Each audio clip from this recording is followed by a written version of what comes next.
A 19-year-old from Warren County, now the youngest person on death row in Ohio. The idea that he has no worth or value as a human being, so better off euthanized. For the brutal murder of a friend. We have memories, but we will have no more with our son because of the choices that you made, Austin. And tonight, a bombshell revealed in court. He wanted to kill. Two families in court, one to see justice carried out for their son's death. The other one to beg for their son's life to be spared. Good evening, I'm Cherie Palello. And thanks for joining us. I'm Mike Dardis. WLWT News 5's Karen Johnson, live right now at the courthouse in Lebanon with new details from Austin Myers' sentencing. Karen. And Mike, Austin Myers had another shot today. He asked the judge to spare his life. Last week, a Warren County jury recommended death for the 19-year-old. But at the official sentencing this afternoon, Judge Oda heard from Myers as well as Justin Back's family. Austin could have stopped it, but tells Justin, it's okay, it's almost over. You could have changed your mind many times, but you didn't, especially when Justin was begging for his life. An 18-year-old Navy recruit begged his friends to stop choking and stabbing him. Instead, they continued with the brutal murder. I'm not going to stand up here and tell you how much I hate you. That is without question. Today, Justin Back's parents didn't hold back as they spoke to Austin Myers, one of the teens who is now convicted of killing their son Justin. I would just hope that every time you close your eyes at night, you see my son Justin. Myers himself had a few words for the judge. No, I've made a horrible mistake. I'm only 19 years old. I think there's a lot of good things I can do with my life if you allow me to keep my life. Judge Don Oda upheld the jury's recommendation and sentenced Myers to death.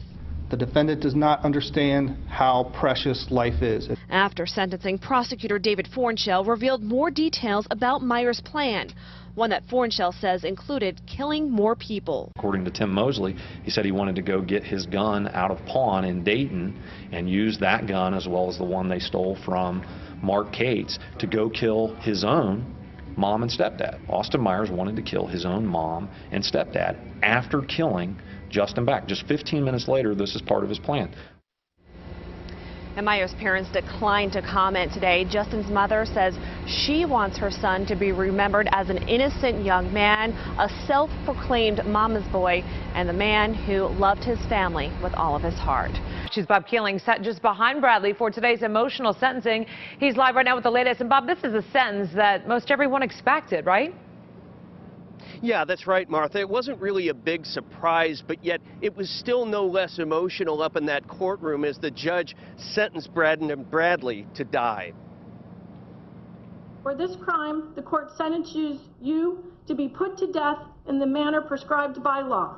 Brandon Bradley appeared resigned to his fate as Judge Morgan Reinman sentenced him to death for the March 2012 murder of Brevard County deputy, wife, mother, and grandmother Barbara Pill.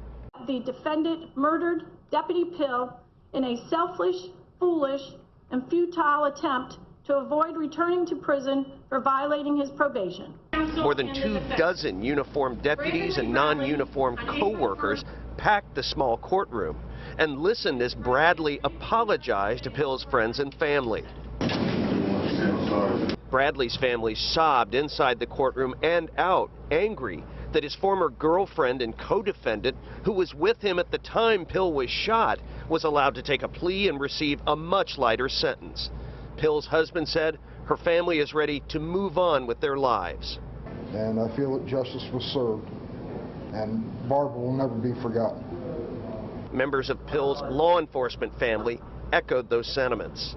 The sentence is just, it has been rendered, and we can only pray that this brings peace and closure to Barbara's family and friends. Dylann Roof will get the death penalty. That is what these 12 jurors have unanimously decided today. Dylann Roof will get the death penalty for 18 of these 33 federal charges that he was convicted on just last month. Dylann Storm Roof, 22 years old, now becomes the first person in America to be given the death penalty in federal court for a hate crime, Steve. This marks the end of a very emotional difficult and historic trial here in Charleston, South Carolina. This jury comprised mostly of white women. They have decided that Dylann Roof will die by lethal injection after having killed these 9 African-American church members at Emmanuel AME Church on June 17th, 2015 here in Charleston, South Carolina. The prosecution today, in their closing argument, they went through just vivid details of each of these victims we have come to know so well throughout this process, of what each of them saw in their last moments together in that church. They saw fear and they saw Dylann Roof, and he went through, the prosecutor, through the premeditation, the planning that Dylann Roof undertook in doing this, and then his final objective, to incite others to engage in a race war. I also want to explain to our audience, Steve, why the jury might have taken 3 hours almost to get to this conclusion. They had to go through what is called a verdict form, and that is a similar process than the one that was undertaken during the Boston Marathon bomber trial, during the Tsarnaev trial, where they basically had to weigh in aggravating factors and mitigating factors. So these factors that worked for and against Dylann Roof. Some of the aggravating factors are, for example, the number of victims he killed, the vulnerability of the victims, the fact that more than 3 of his victims were over 70 years of age. And then they had to weigh that against the mitigating factors, the fact that Dylann Roof had no prior record of violence, for example, the fact that he was 21 years old when he committed these murders. But today, with this sentence, with this decision, we know that they found the aggravating factors to sufficiently outweigh the mitigating factors. Again, each juror is now being asked to confirm death sentence one by one.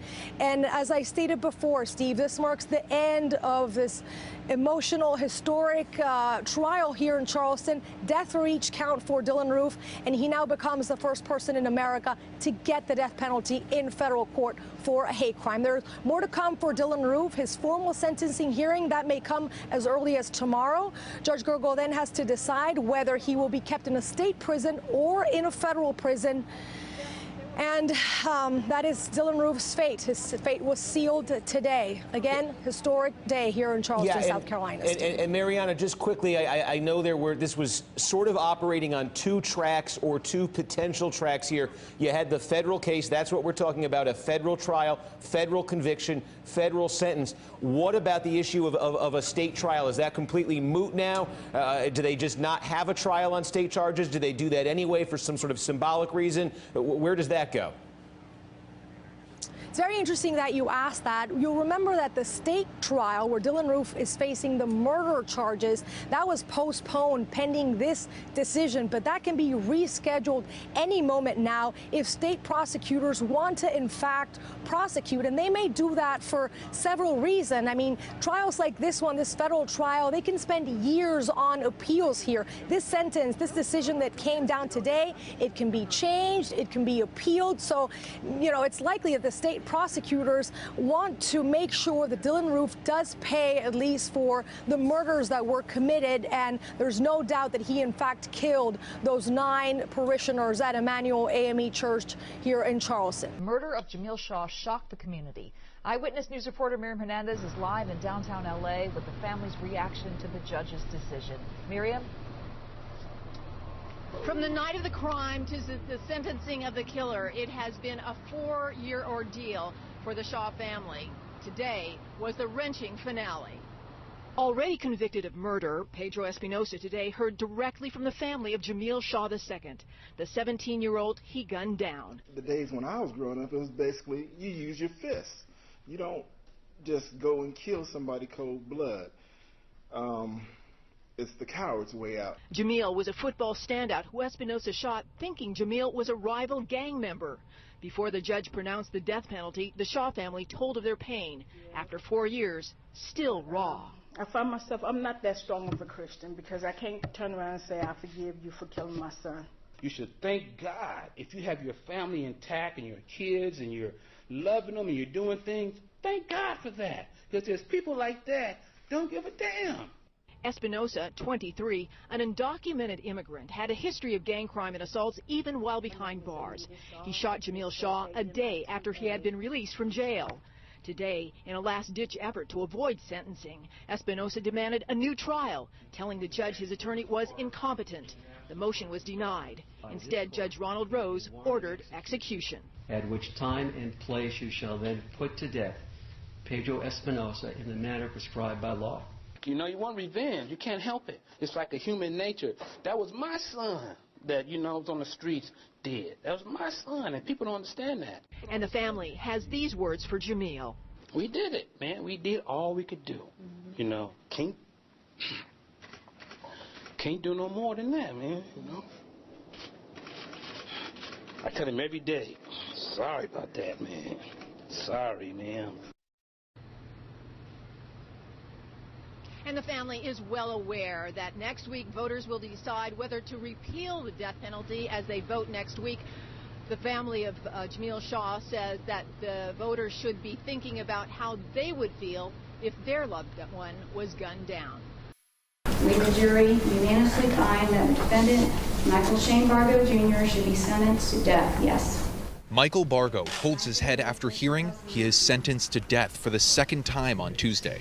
In 2013, 10 out of 12 jurors decided he should be put to death, but since then, a new state law requiring that death penalties be unanimous gave Bargo another chance. Prosecutors say Bargo was the leader in a group's plot to kill 15-year-old Seth Jackson at a Summerfield home. A 15-year-old child knew he was being dragged back into a house and was going to die.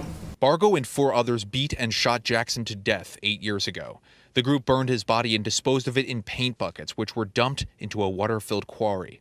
The defense argues Bargo suffers from mental illnesses and should be spared. He was not taking any medication for any of the mental illnesses that he had been diagnosed with. The judge explains to the jury the new rules. If you do not all 12 agree, then you check no.